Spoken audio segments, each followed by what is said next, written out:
Echo 5, do you copy? Echo 5. Echo 2, good morning. Nice of you to drop by. Feeling alright, sir?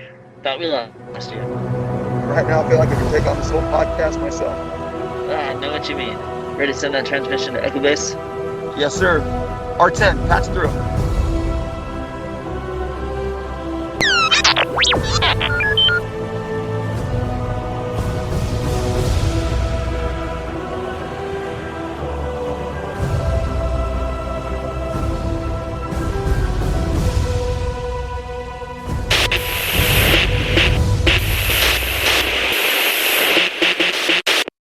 Hey guys, welcome to another episode of the Hoth Transmissions. Today we are going to be jumping into The Acolyte, episode 3.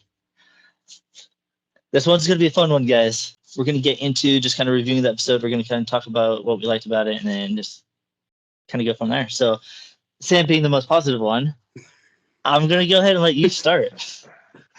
I mean, firstly, it makes a change, right, that I'm so positive. Third week in a row. I know. I really enjoyed this episode. So we'll get more into it, but it was a flashback, which I wasn't expecting, but at the same time, we got to see more of characters that were kind of in the first 15 minutes of the first episode. Trinity. Only one I cared about seeing, Ensel.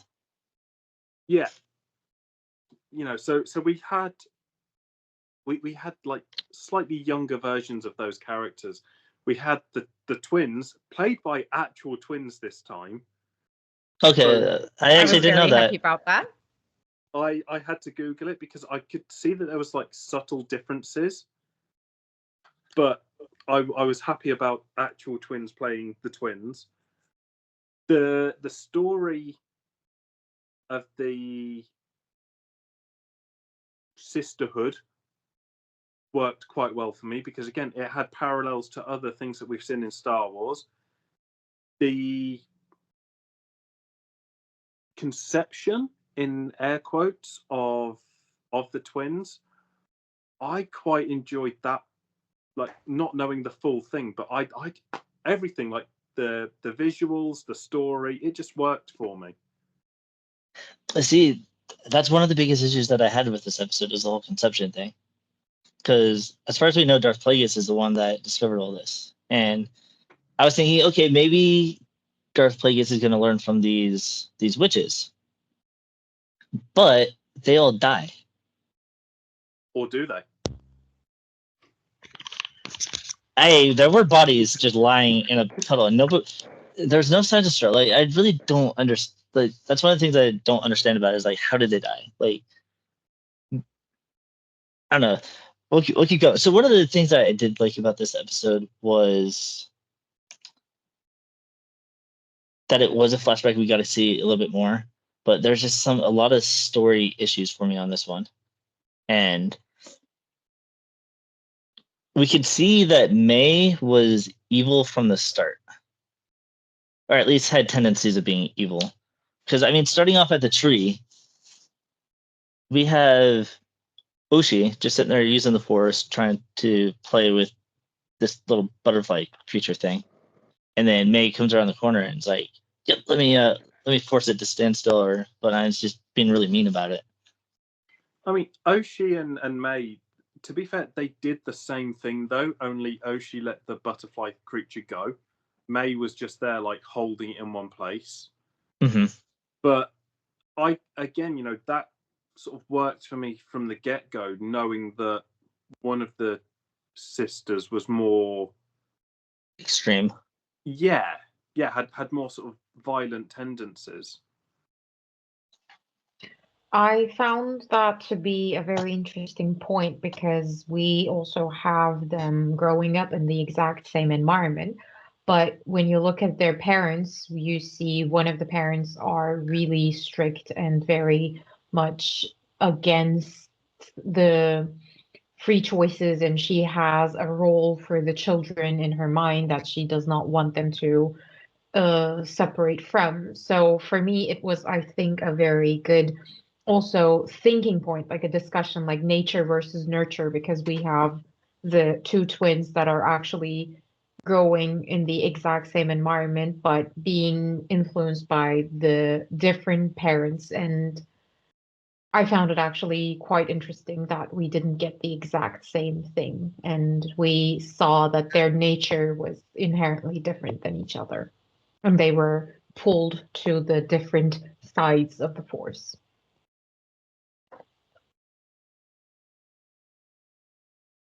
Completely agree. Like, honestly, I've got some points that I would like to bring up sort of later on in this recording. But it just adds to more of my intrigue as to why I really enjoyed this episode. Was there a point in this episode that you thought, no, I don't like this at all? Honestly, not really. No, which is, I mean, I'm glad I'm sat down for that because it is surprising. But yeah, from start to finish, even like because I know and I've read about people not liking the chanting, the "We are Yeah. one, we are two." Yeah, I didn't care for that. I was like, but you look at any real world religion, same principle. That is a fair right? point. Mhm. I Yeah, just so thought it was cheesy on how they did it. Like, I didn't mind the ritual. Like, I actually thought it was kind of cool because I mean they are witches. Yeah. So I mean, That to me, is, that's not a yeah. huge surprise. So, because I mean, even if you look at the Night Sisters, they had their own little rituals. Like, they had like their altars and everything chilling, and everybody's like, "Well, this isn't Star Wars. How did Star Wars go from this to this?" And it's like, well, you do bring a really good point. Like, look at real world religion, and sometimes we kind of want to escape from reality. But I mean, when we look at a lot of these movies and stuff, it's all inspired by real life stuff. Yeah. So you're not going to escape that. The only thing that I think that shouldn't be in movies and TV shows and stuff like this is like politics. And I'm probably not going to bring a certain thing that really does irritate a lot of the fans right now with the conception and everything going on there with the mothers. But I know a lot of fans are having issues with that, but I'm going to stay neutral on that one just because, again, politics, don't care. And my thoughts aren't bad. We've not got enough information on how they was actually conceived, whether it was, you know, dark magic or, you know, the force. Anything, anyway, you know, anything's possible. But again, I actually enjoyed that for the intrigue, and it added to the mystery of this episode because, you know, we have no idea who these people are. We know that we're really potentially never going to see them again because they're dead. So I was like, okay, so we've got these people, but like, and you know, there's parallels to the witches on Dathomir. It just, everything about it, like even the pacing, you know, when they was doing everything, it just felt like, okay, so this isn't actually that bad. So what I did not like about this episode was the ritual itself as well. And the part that I didn't like was I found the chanting a bit stilted. I don't know if it was the melody of it or what it was about it that I didn't like so much because yeah, like when you think about the content, it was actually good and it also made me think of the rule of two with the Sith and dark side users and so on. So I think it was a good connection, which will probably be unearthed in the coming episodes. And the choreography of the scene. I did not like that part. Was I don't know how they thought, but like it did not translate well to the screen. It could have been so much better. We've seen so much better from any other Star Wars production. So I found this to be a bit too cheesy and it did not I think it wasn't up to par with the rest of the episode. Like something was off in that scene. That's what I thought. That's the only reason that I did not like the ritual part. I loved the cheese factor to it. I mean, you know, when you've got like the graphics as well, the CGI of the background and how they're moving, it was clunky, but I was kind of like, they don't practice this ritual like constantly. It's only sort of for the ascension ceremony, and I mean, like that got me intrigued in itself. Like, I want to know more about that and what that actually entails and means. It's like this episode has opened up like Pandora's box for me, where I'm like, I need to find these things out. That's cool. I thought a lot about those things as well. Like for example, the first part, I thought a lot about the planet Brendok. Well, because is this like a planet where the dark side is stronger, like what we saw in Mandalorian season 2, where the light side of the Force, where Grogu communicated with Luke, and like, is this the dark side version of this planet? That's one thing that I thought. And then when I saw them calling themselves witches, I was like, oh, okay, is this like Night Sisters, but not, because the magic looks different.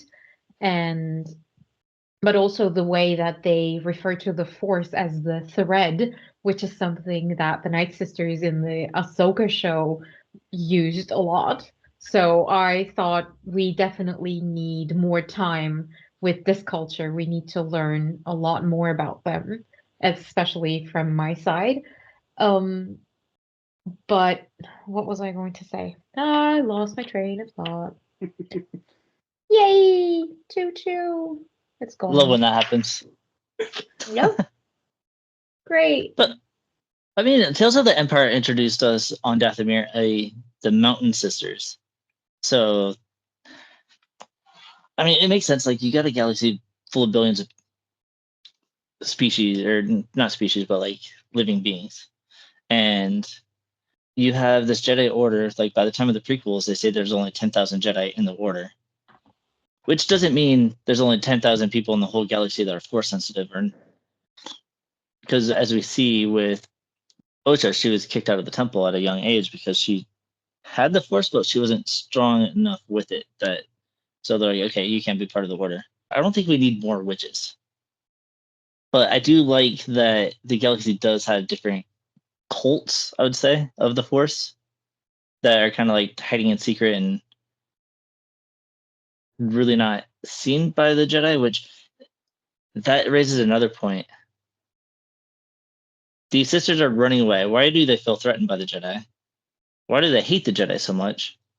And how do they know that how do those 4 Jedi know about the twins if they're in hiding? I think this has everything to do with them being dark side users. I think there is a story behind that too, which brings me back to my previous thought train. I think having this episode only for the flashback was actually a very good decision. I think if we had the flashbacks just like sprinkled into each episode, I think we would not have gotten such a clear view of what happened. I think I think Andor did it really well, though. Okay. But you thought this one was not well done? The way that it was written, no. I think there's a lot of plot holes for me in this episode. The dialogue was kind of cheesy, and a lot of the acting just pulled me out of the episode.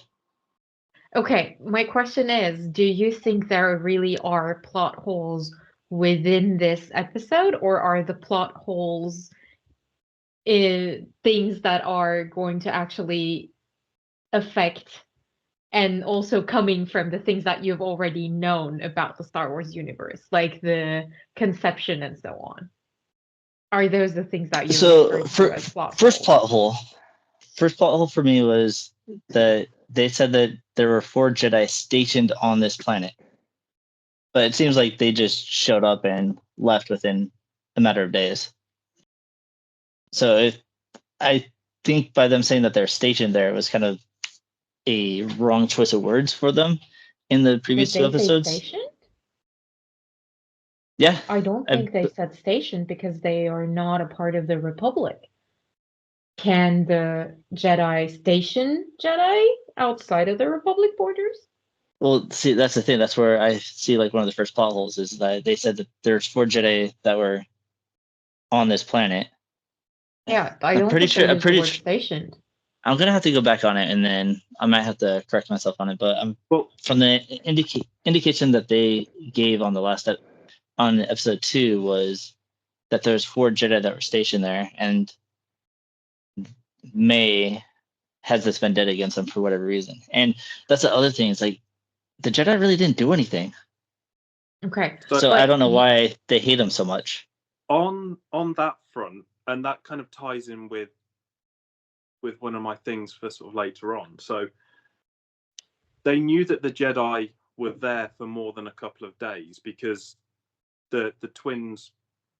I'm just gonna say like bio-mum because it's easier than trying to figure out, that. No, you're fine. The twins' parents then knew that the Jedi were there and that they had been monitoring the twins, which is why they didn't want them going outside the walls. So for me, I didn't see that as a plot hole. I just saw it as stationed, I guess, yeah, because they are monitoring these twins. They knew that the twins existed. It wasn't a big surprise. Oh, we've landed on this planet.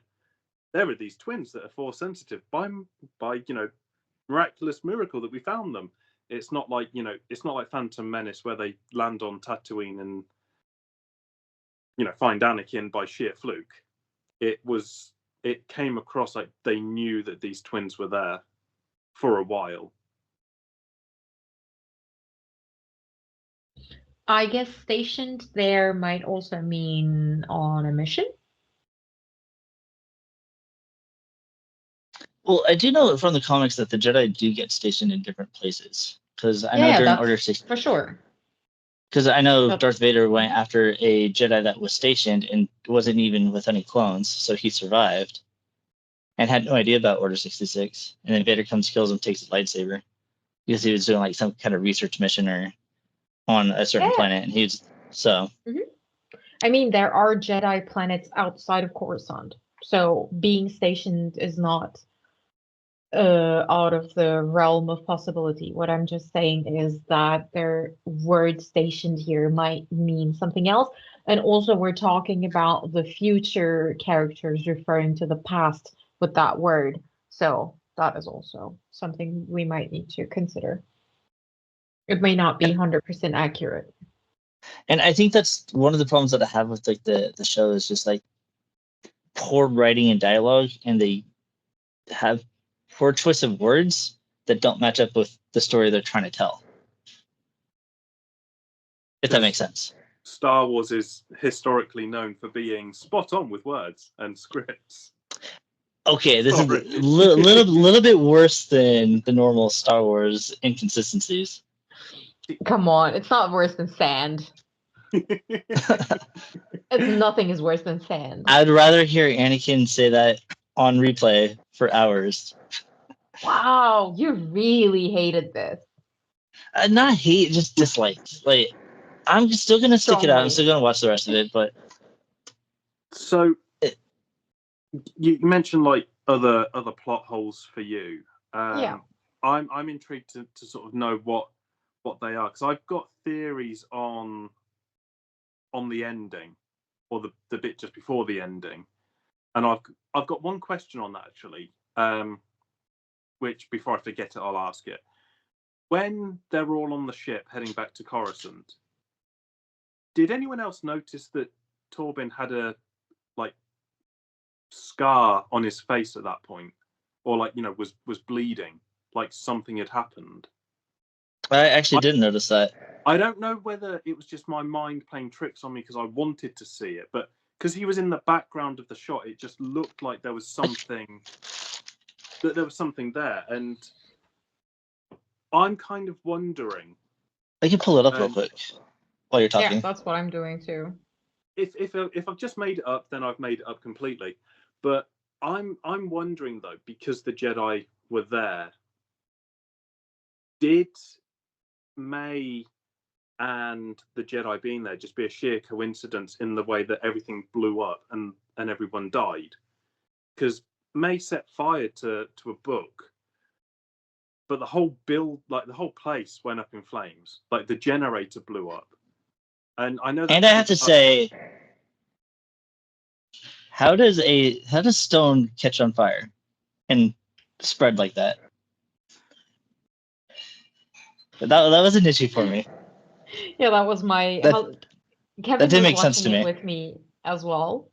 He was just like on the couch at the same time I was watching Acolyte, and he was like, "Oh, she's just burning a book. What's gonna happen?" And then all of a sudden, everything was on fire. This then leads me to my question, and potentially the reason why May wants revenge.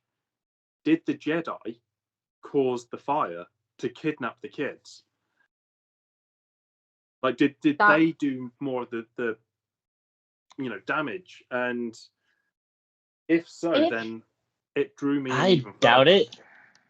Look, if everything happened as actually how we've seen it happen, then there is no reason for Torben to actually drink that poison.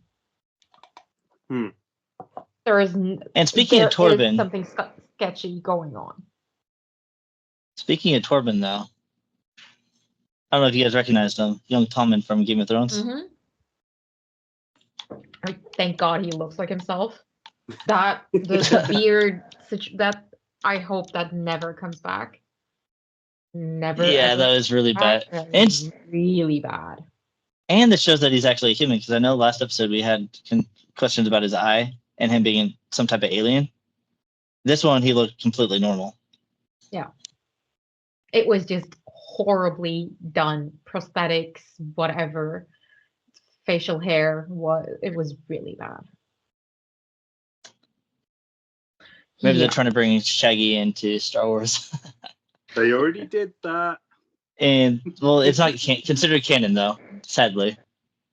I still consider it canon, because it explains how Grievous gets his cough, for one. And to completely omit that from Star Wars and say it's some other condition of being a robot or a droid, kind of gives me an issue there. But yeah, like one of the biggest, like if we did see it the way that we saw it, I just have a hard time thinking that Soul would be that type of person to sit there and cause a fire based off of his character. So if the Jedi were involved, that's another reason why I'll say it's very bad writing, because the characters don't fit the crime that they're being accused of. I think it was Indara and Torben doing something, and Soul and Kelnaka did not know about it. But it could also be that because we saw Mother Anisea doing something to Torben, where his eyes went completely black. So I have two theories about that. One is it was something like that. So somebody controlled one of the Jedi, or it could also be made to look like that. Because we saw the bodies and everything, but we also thought May was dead. So maybe the rest of them aren't dead either. They just wanted to make it look like that so that they get them off their tail. All right, everybody, right at this moment, let's all lay down in a circle to make the Jedi think we're dead while this stone castle's on fire. They were just in that room where they were having their discussions. So I think, why not? But yeah, the thing is, though, the fortress that they're in is inside the mouth of a mountain. So maybe there's like some sort of flammable gas situation going on. I don't know. So, just randomly, back on like the Torbin front, at 36 minutes 25 seconds when they're on the ship, because I've literally been trying to find this.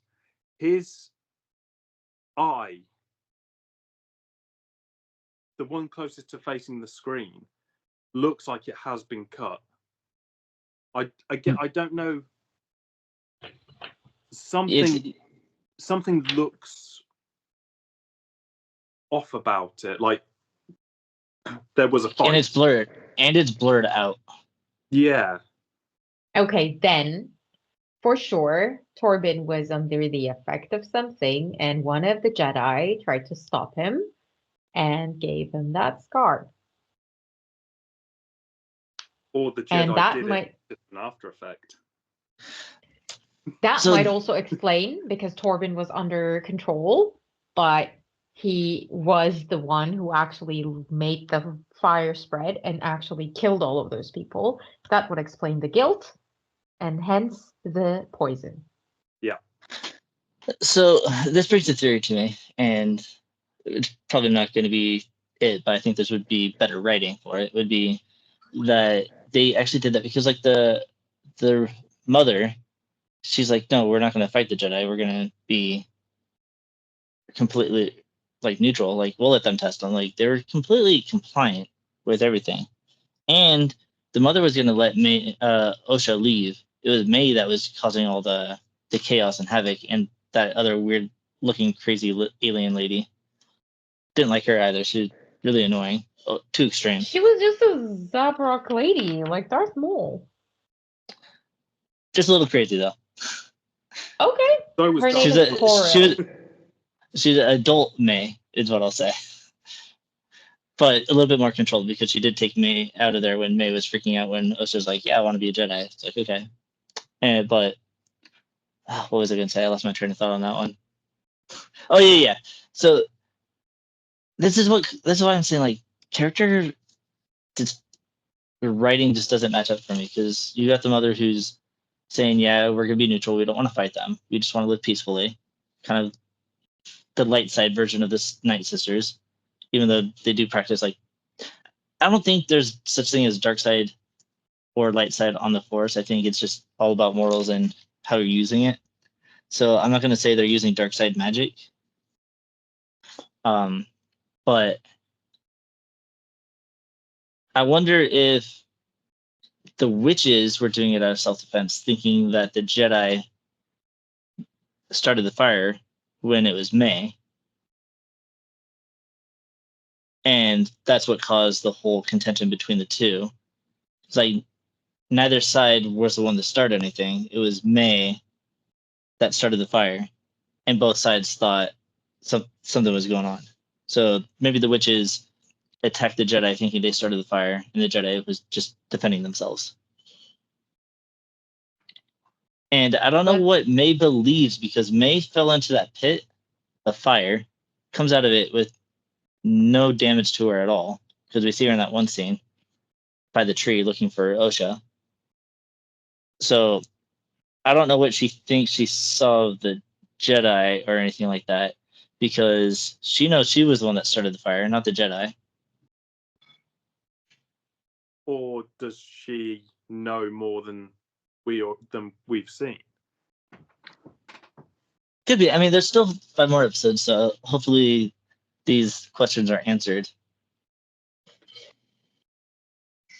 Yeah, I mean, from the looks of it, from the bodies that we have seen and everything, it did not look like there was a conflict or fight between the two sides. I don't think none of them would have staged it to look like that. That would be glaringly obvious, I think. But yeah, we'll see what will happen. There is no reason for us to go into depth with so many theories because we really have so little information. We just have 2 episodes and one basically like flashback. So, yeah. So, what else about the plot holes that you did not like? Like, which plot hole? So this is the biggest one that's raging over the internet right now, and it has to be dealing with Anakin Skywalker. Yeah. A lot of people are thinking that because of the twins, Anakin is no longer as special as he should be. Because of the midichlorian and creation and so on and so forth? Being created by the Force, yeah. Yeah, but wasn't that like that was a theory that came up because of a comic, right? What do you That mean? Palpatine did something, manipulated the midichlorians to the Force to It was in a It was for always implied that it was Darth Plagueis that was the one that did it. it okay. was in a I deleted scene as well, I think. yeah, okay, because I looked it up after this, and the authors of the comic are saying that is not correct. Like that is how people interpreted it, but it is not actually the case. Yeah, because I remember I read the novelization of Revenge of the Sith, and Palpatine highly suggested that the ability to manipulate life with the Force was how Anakin was created. That Palpatine or Plagueis were the ones that created him, and that George Lucas never specified any of it. And I think I did read somewhere that George Lucas said that Anakin was actually willed in by the Force, like the Force itself chose to create Anakin, and not someone manipulating the Force to create him, like we do see in this episode. So a lot of people think that it downplays him being the chosen one because of this. But then you kind of got to think as well, like, what about potentially the witches of Dathomir to bring those back into the fold? Like, would The zombies. they? Well, I mean that too, but so they're immortal basically. But would they not do the same thing? Just because in novelizations and stuff, it says that Darth Plagueis sussed it out. He could have gone on to any planet that did it, and was like, "Oh yeah, you've got to teach me this. I'm really a nice guy, I promise." It's like Sauron coming into the elves. Yeah. Yes. Excuse Anatar? Yep, Also, Anatar. It's still Sauron. We know who it is. No. It's that principle that, again, I had no issues with it because we don't know. We only know sort of the Skywalker saga side of things. We don't know how other communities in the Star Wars universe do things. So for me, if they were conceived via using the Force or dark magic or both, like that's not a problem because we haven't got to that. We've never seen that before apart from with Anakin. And like I said, I don't think Anakin's going to be the only one out there. It's just he's got the highest midichlorian count. He was chosen by the Force, basically. So, I think Anakin being the chosen one has so much more to do than the circumstances of his conception. It is his entire upbringing, what happens to him, the way they raise him, everything else. It's not just his conception prophecy that makes him the chosen one. Exactly. So I find this to be just like a comparison because people are always ready to like it's like yeah, we're very protective of these characters that we love. If anybody said it's like for Harry Potter, a lot of people are saying there was just this one thing that made Neville Longbottom, not the chosen one, but Harry. It's the same Mhm. thing. Yeah. So, yeah, I would say that we are very protective of these characters that we love, and we just should maybe give the show the benefit of the doubt to see where it will go, because I think this is a completely different story than what we have seen with Anakin and the Skywalker saga. I think this will evolve more in the direction of the Force dyad, because a lot of people were very, very upset about that in the sequel trilogy. So to actually create characters that would close the plot holes from the previous productions would make more sense, in my opinion. To see, oh, we did not just come up with this, but in the background, we have been developing this and that story, and we are going to carry it on with other productions as well. Is what my theory No, I mean is about. that works out well because it's like Project Necromancer. Like now we've kind of got his complete history. Exactly. I think they're And doing the same thing to Force yeah, Dyad with this one. Which is very interesting for sure. But I just wanted to bring that up because that's one of the issues. The other ones are a little more sensitive that I really don't want to get into. But for me, the issues that I had for it were basically that with the whole conception thing. You gave it a very good. You sold me on it. You kind of changed my mind a little bit on that one. So you guys are doing very well in the last 2 episodes because I've been pulling that. Not really liking the adventure so far. Like Soul is pretty much the only character I watch now. I mean, I feel like it's his storyline, to be honest, because he kind of acts like the main character. And I know Osha is supposed to be as well, but I think it's kind of more about his connection and his failure and before and trying to get a second chance with Osha to be able to do right by her. So it's a story between those two. I know the show's called The Acolyte, but I think that it's kind of like watching Kenobi. Like we have a show called Kenobi and we barely see him in it. So we got a show called The Acolyte and we barely see The Acolyte, but we see these two characters. And in this instance, because they're all new characters, I'm actually more interested in Soul and Osha's relationship than any other character in the show right now. Also, I have to say, yes, this has been my least favorite episode so far, just because there was a significant lack of beefcake.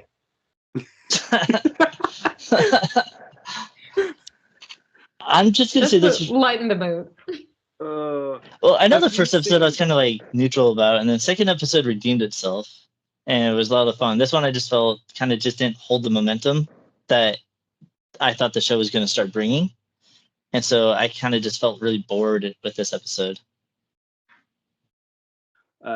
Is for me, I don't think that this episode was a weak episode at all. Like I know I'm Mr. Positive with it because I genuinely did enjoy it. I love the fact it was a flashback. I love the fact there's still the mysteries involved.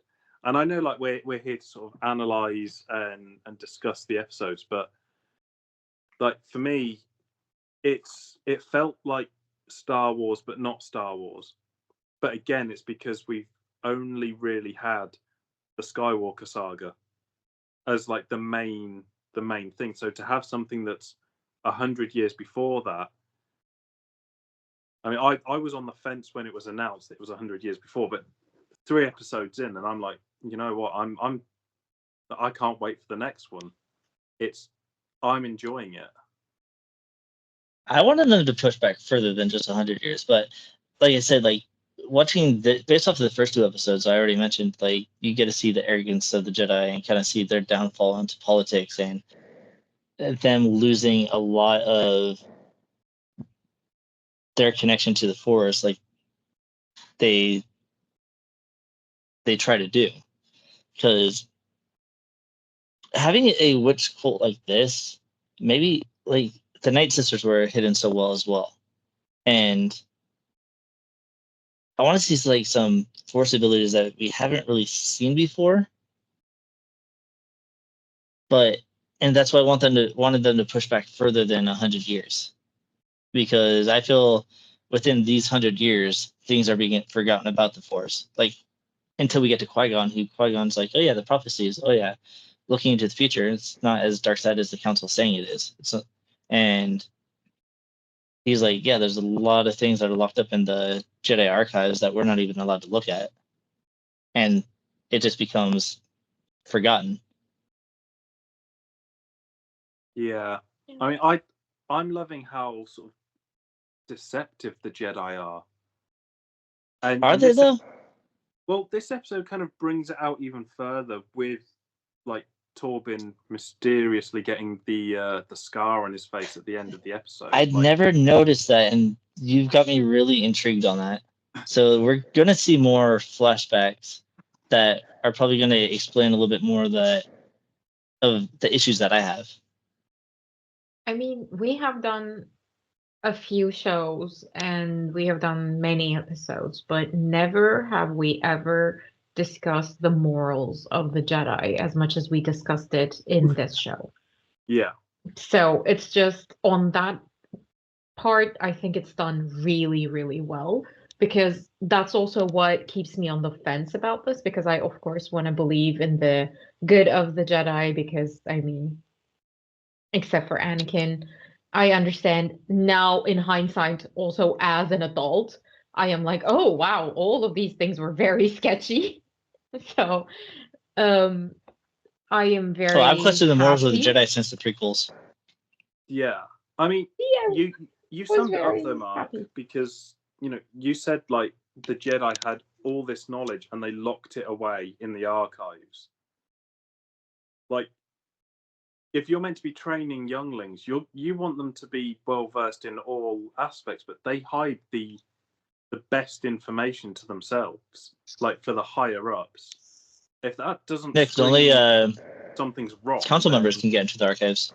Yeah, like, that shows how bad the Jedi are. Even now, when it's deception and not knowing if the Jedi are good or not, or how we want them to be, it's intriguing.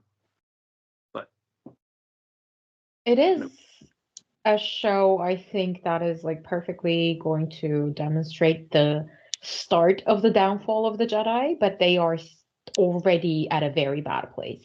I wish I actually knew what was the like straw that broke the camel's back. Like, I want to know at which point did they get so out of, I don't know, whack, I guess. I mean, Anakin is right. The Jedi are evil. Yeah. That if, in all honesty, okay. I know like we joke about Order 66 and Anakin being bad or good and all of that stuff, but Anakin, he did good. Yeah, Anakin is right. The Jedi are actually inherently evil. We can see from this episode that the Jedi, there's something amiss with how the Jedi are acting. Why are they skulking around? And then how did this building mysteriously blow up?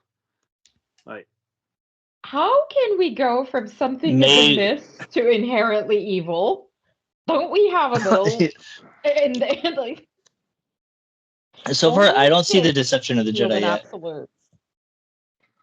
Only a Sith deals in absolute. This is what my husband tells me when I get absolutely crazy, let's say. Let's miss the expletive there. Yeah, that's what he says to me. Other than Beefcake being always pulling out his lightsaber whenever there's a slight threat, or none at all, I don't really see any like deception or any evil from the Jedi yet. But Soul. I might just be focusing on Soul. Unfortunately, Saul was extremely manipulative in the way that he attracted Osha's attention. I felt like he So- was kind of giving her more of a difference. I don't feel like he was manipulating her because she already had the idea. And yeah, but that May was the one that. lightsaber. Oh, look at my shiny device. Okay, all right. I see the manipulation That there. was- Okay, Yeah, I forgot about that that. I didn't like. Can we also not forget that the Jedi literally take kids from their families to train them in the Jedi arts? And we also know who else does that, the First Order. And we call them evil. That's my point. Jedi are Yeah, no, evil. Wow. I think Okay. I don't really think that they're evil. I just think it's more or less that they're becoming so complacent and they're forgetting their role in the galaxy. And the more they get into politics, the more they get into the evil side of the galaxy without even knowing it. Because now they become tools used and their focus becomes, okay, we can better serve the galaxy by helping in politics and making sure that things are just for everybody. But it's a little bit more than that. Like, the Jedi should be above the council. Like, that's why I loved Ahsoka so much. Like, they're like, all right, Hera, you and Ahsoka, you're coming back. And I was like, what makes you think Ahsoka is going to listen to you? Ahsoka's a Jedi. She's not going to sit here and be bound by the Republic. She's not in their army or under their jurisdiction just because it's the galaxy and they run it. But at the same time, Jedis should always be looking for the best in the galaxy to be able to protect the best things of the galaxy. And that's what Ahsoka was trying to do. The problem is that is also a slippery slope because Jedi see themselves above any law at one point, and that's what makes them also become power hungry and corrupt. And the whole Jedi code as well, like you're not allowed to love anybody. Well, but That's then ridiculous, right? but it contradicts they contradict themselves by you need to be peaceful and in love with the galaxy for the Force. It's like, guys, come on. But don't be attached to it. No, Anakin was right. Okay, episode title, Anakin was right. I did like the lore that they put into it. And I was really hoping that with them doing the whole conception thing with the Force, I was really hoping that would be a tie-in to Darth Plagueis. And then they'll, quote unquote, all die, even though we saw bodies. I just looked at the thing. They all look pretty dead to me. And Well, the thing is, we are right now thinking that they might have shown Darth Plagueis that, but we are not. I mean, assuming Darth Plagueis timeline-wise, is alive at this point. exactly. Timeline-wise, we're assuming Darth Plagueis is either like alive but very young or not existing at all, but they are taking some liberties with the ages of some other characters, which makes me think why they wouldn't do that for Darth Plagueis. So it might also be the fact that Darth Plagueis actually was the one showing the witches how to do this, or it might be a collaboration of some kind. Or Darth Because Plagueis is master. Yeah, could be. Exactly. Because we are seeing an Sith, we are considering it to be an apprentice, so that could actually be Plagueis. And it, even if it is not, it's not like there were hundreds of Sith going around. There were only a handful as far as we have known. So I think they are somehow connected, and we might be looking at it from a different point of view, but it might be that the witches actually learned from the Sith, and thus also May being an acolyte because they have known. See, that would be good writing. So I'm hoping. Because I'm also thinking, like, we don't exactly know how Darth Plagueis learned anyways. So by the time that the Jedi wiped out, from quote unquote, wiped out the Sith, maybe they just stayed in the shadows all the way up until the prequels, up until Palpatine's like, nah, I got this, guys. I'll bring us back. Could And be. And I mean, it has to be, this has to just have been experiments until one point, because you cannot just like bet all of your horses, everything on just one thing. So maybe looking for females that are actually strong in the force and closer to the dark side and so on and so forth. This could have been a whole thing, because we have two willing females, as far as what we've understood from this episode, to actually partake in something like this, and one of them is significantly darker than the other in terms of their psyche and how their morals and how they conduct themselves. true. Look at me dropping facts. Mic drop. Hey, I had to address the issues that fans were having with this episode, so that way we can get some good explanations and be able to hopefully maybe not change their minds, hopefully do change their minds, but also at the same time kind of get better understanding of probably where they're trying to go with this. Yeah, it's not like anybody will, but please don't come at me because of anything that I've said. All right. Something that I really liked about this episode was that we got the origin of the imagery behind the Acolyte logo. You know, the two O's, they were binary moons that we've seen in Brandok, and I really appreciated that they blended that into the logo in the episode, and I was very happy about that.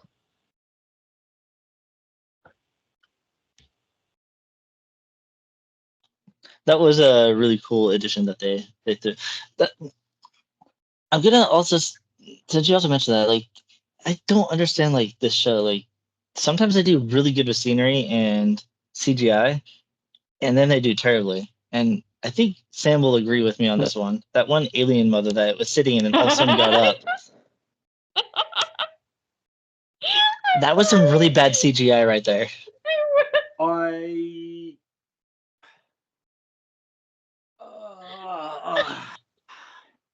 I know exactly. Yeah, let's be positive on this one. You're on about where it was like, okay, again, it kind of looked like a 4-year-old did it.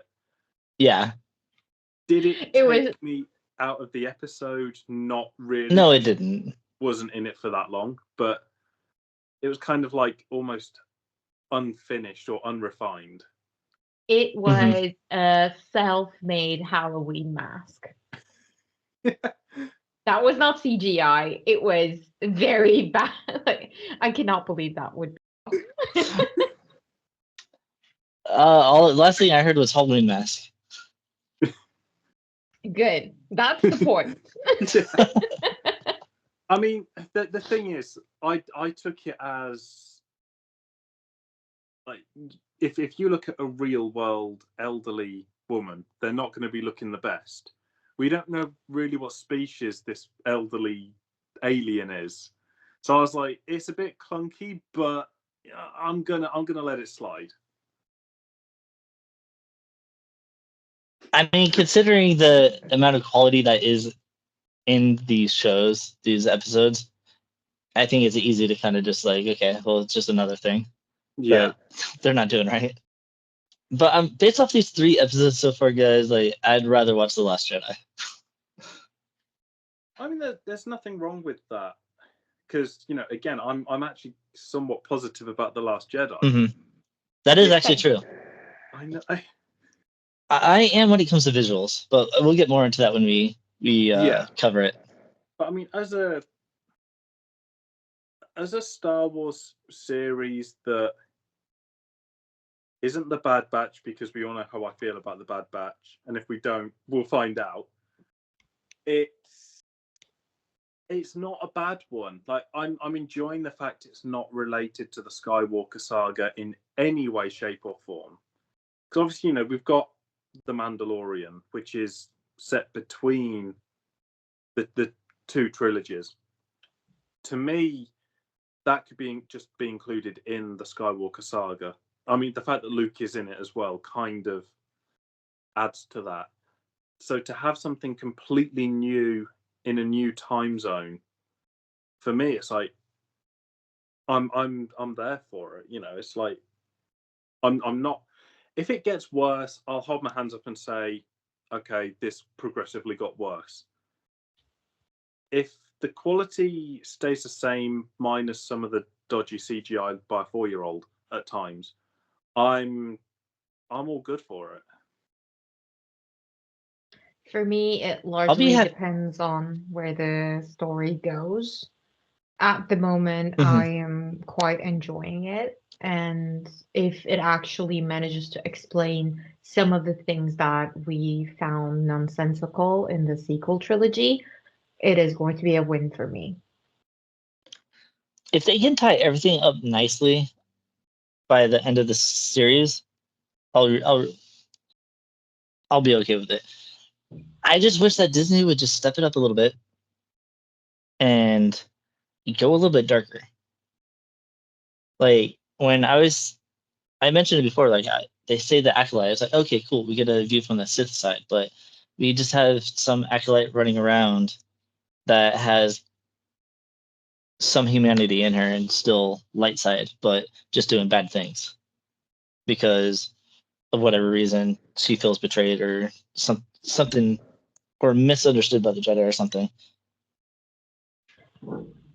I think the apprentice will turn out to be one of the Jedi that we've seen. And it is Vanessa going all the way. Oof, that would be amazing. That would be amazing.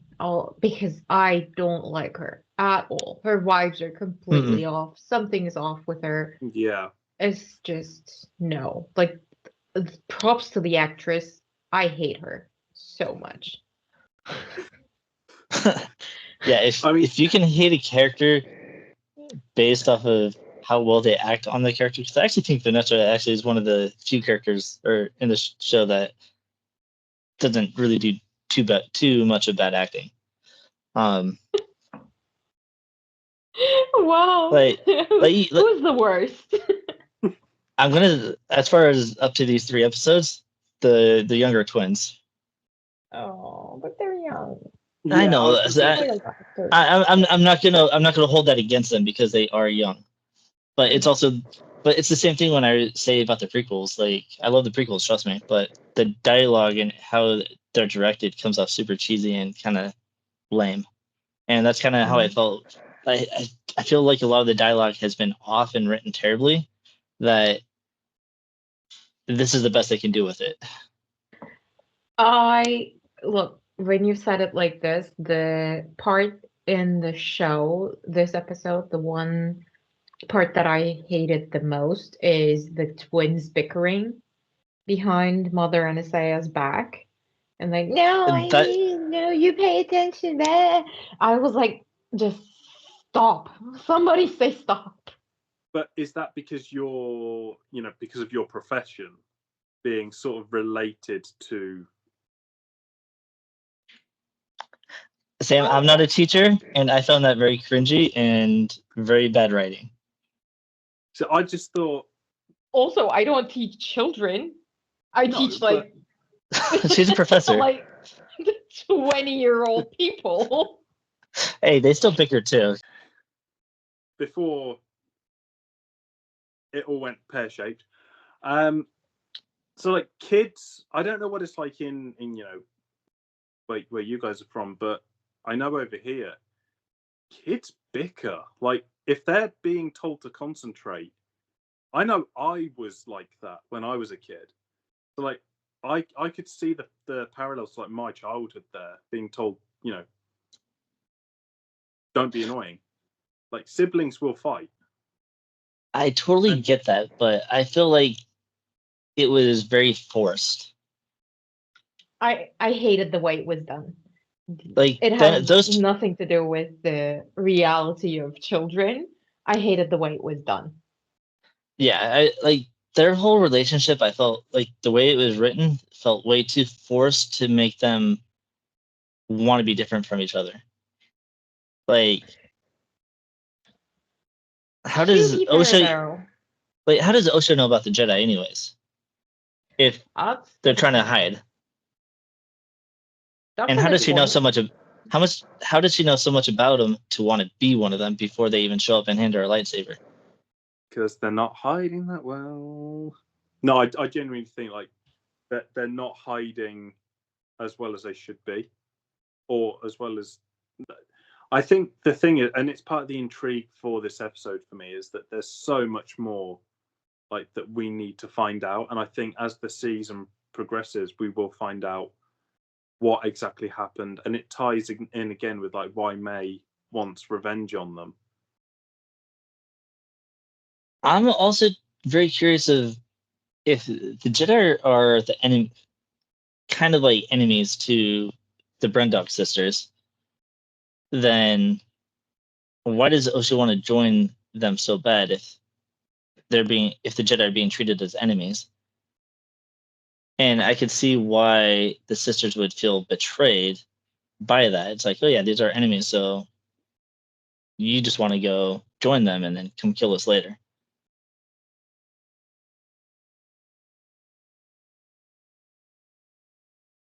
I think there's with this flashback episode, like, we had answers, but we had no answers at all. And I think the only way that I can say it safely is maybe we'll get more answers as the series progresses.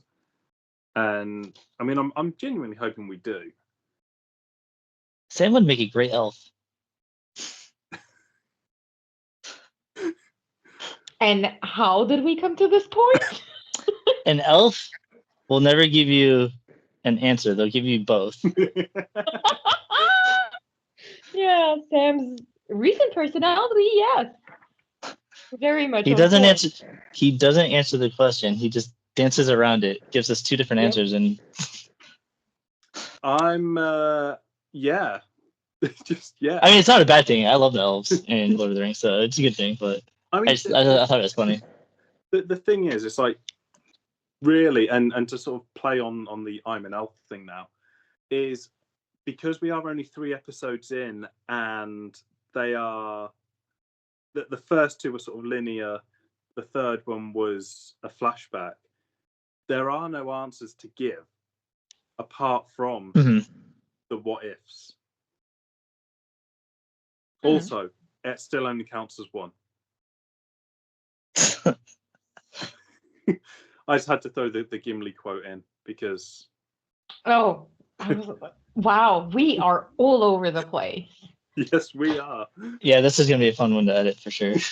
Yeah, have fun. But I mean, overall, I was just really bored with this episode. Like, I didn't like the acting. Dialogue was cheesy. Some of the story arcs, like with the ritual and stuff, like the dialogue with the ritual was kind of cheesy too. The power of one, the power of two, the power of many. Like that just like I get ritual. Like the ritual would be cool if they're just sitting there chanting. It just seemed like dialogue was just kind of lame. I liked the episode, and what I appreciated about it was that we got a flashback episode fully, completely, because I think it would have been more confusing for me and more difficult to follow if we got bits and pieces. Now I have this whole thing, and we will probably in the future episodes see this whole event playing up from different people's perspectives.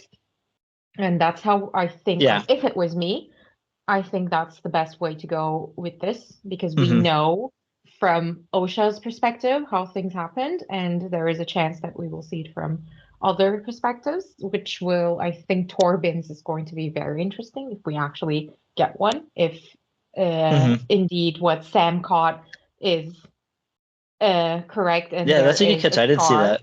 Exactly, that's great. So that's what I'm looking 'Cause forward it- to. Because And looking at that from scene, that scar is very noticeable. Now, once you actually look at the character, you can't miss it. And from the interviews and things that I've looked up preparing to record this episode, I have heard that the 5th episode of the season is going to be the one that will bring a lot of things into light. So it is probably going to be the one episode that has this enormous fight sequence with the whole bunch of Jedi and so on. That's what I would expect at least. So I'm looking forward to that. And I'm also looking forward to the 4th episode to see what they're going to bring. Are they going to continue from where the 2nd episode left off, or how they're going to just go ahead with this? And I want to backpedal just a little bit back to the whole Jedi are evil thing. They are. Because it just reminded me of the first episode, the very first scene. Trinity's character, Indara, let the Acolyte beat up pretty much an entire bar before she stood up to fight. Yeah. Like, That's protector why of the peace, but let me see you beat up all these people first. Yeah, that's why I also think she is the one behind the Mhm. mask. First, Well, she's like dead. she was. Yeah, but is she? That was a tiny knife. Yeah, but I mean, that's another thing that I say with the cheesy dialogue, because like even the master in the first episode said the Jedi don't fear steel or anything like that, and Trinity literally died by steel. We'll see.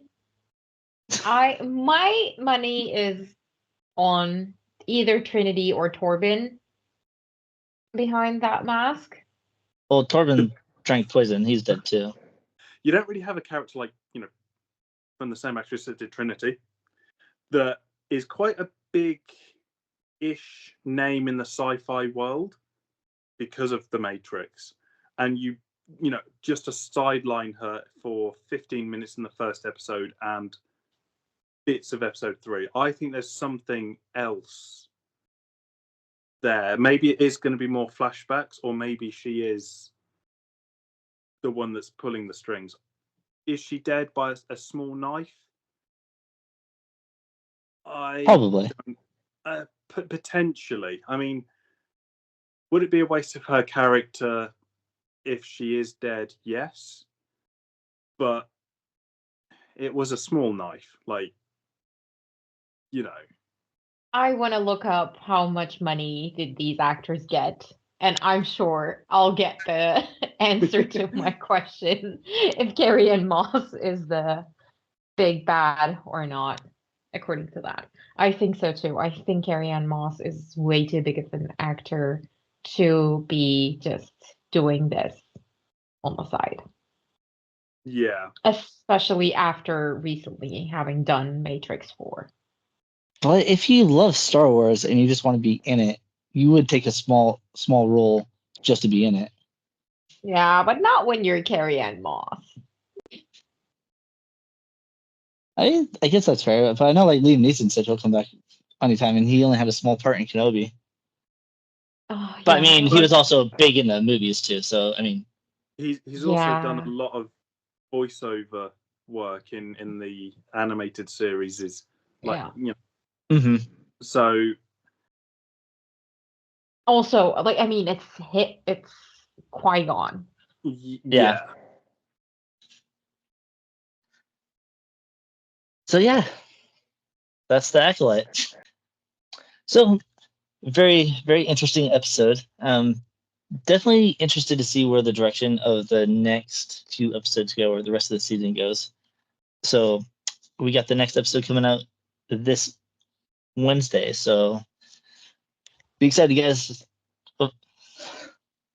And that'll be it for us for today. So just remember, before you guys leave, check the description below, check our link tree so you can be able to check out all our social media, be able to communicate with other fans that love Star Wars as much as us.